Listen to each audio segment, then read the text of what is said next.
We're back with Utah Republican Senator Mike Lee. He's written a number of books about the Constitution and our country's founding documents. He joins us this morning from Salt Lake City. Good morning to you, Senator.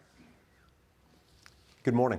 You heard the Secretary of Defense say that there was a specific threat assessment shared with the Gang of Eight. Should that threat stream have been shared with the rest of Congress, people like yourself? Yes, it should have. It's important to remember that the Gang of Eight does not equal Congress.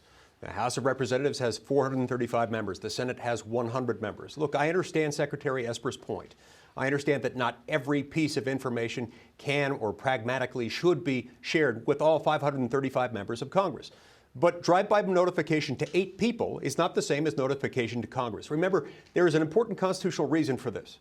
We have some overlap and some natural tension between the Article 2 Commander-in-Chief power enjoyed by the President and the Article 1, Section 8 war power that is possessed by Congress.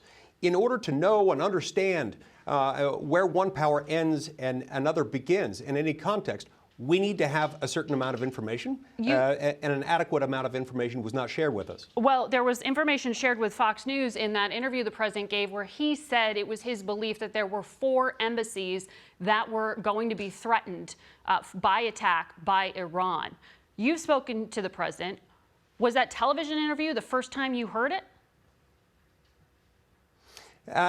Yes, it was. Let me say about the president, I have great respect for President Trump for how he's handled this situation and how he's handled other situations involving his immense power as commander-in-chief. I believe more than any other president in my lifetime, President Trump has shown restraint in the way he's exercised that power. But do you have a problem any other with president learning in my it on lifetime would television? have taken us to war several times. Yes, but the problem there is not with the president. The problem is with those who were briefing us. Those who were briefing us, I believe, would have done a different job under the light of day, had television cameras been there, than they did in private, where his boss couldn't see what they were saying. They were not helpful, and they didn't reflect well on the president's great restraint that he's shown and deference to the American people. Senator, I want to continue this conversation specifically about war powers as well on the other side of this commercial break, so stay with us.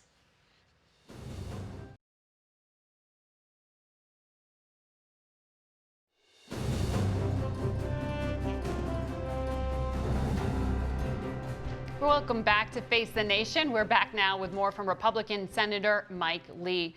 Senator, you heard the defense secretary say there was not one definitive, specific piece of intelligence that indicated these 4 embassy attacks were being planned. It was a belief. Does that give you pause? No, not necessarily. Look, I want to be clear. Within hours after General Soleimani was killed, I made a public statement to the effect that the fact that he is dead is a good thing. It's a positive signal for the safety and security of the American people. And I stand by that. This is a guy who had done a lot of damage. I'm not sure if the senator can still hear me. I think we just had an interruption on that feed. So hopefully we'll pick it up. Standing by, though, in Richmond. He joins us now. Senator, thanks for sticking with us. I know we had some problems with the uplink there, but we can see and hear you now just fine. What Senator Kaine essentially said here is no elected official wanted to get their hands dirty and go on the record to vote for a war, which is why Congress is allowed for this to continue without a new vote on an AUMF. Can you get other Republicans on board with this beyond yourself and Rand Paul? Yes, we can, and I believe we will. Look, my grievance here is not with the President of the United States. He's exercised his power with great restraint and respect for the Constitution.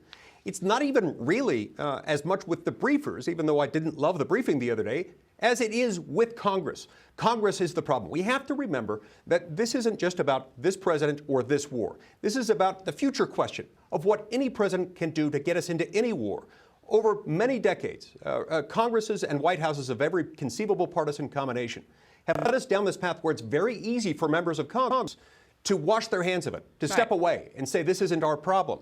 And we have created this problem. We created the give a full explanation. All right. Senator, can you hear me? Yes. Okay, Hear you good. fine, thank you. We had some interruption there. You spoke to the president.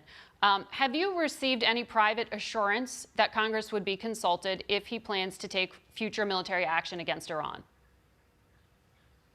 Yes, and it's always implicit that we will be consulted. I always want to make sure that any step that is taken is either authorized by one of the AUMFs in question, 02 or 01, or that there is some indication that the strike in question is necessary in order to repel an imminent or actual attack on the United States.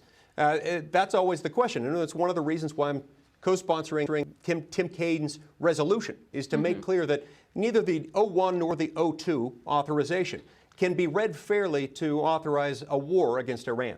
But there are things short of war. There is hostile activity. There is, a targeted strike like this. And in what you are supporting here, this resolution, there is still a carve-out for an imminent threat. So how would that stop the administration from doing again what it just did?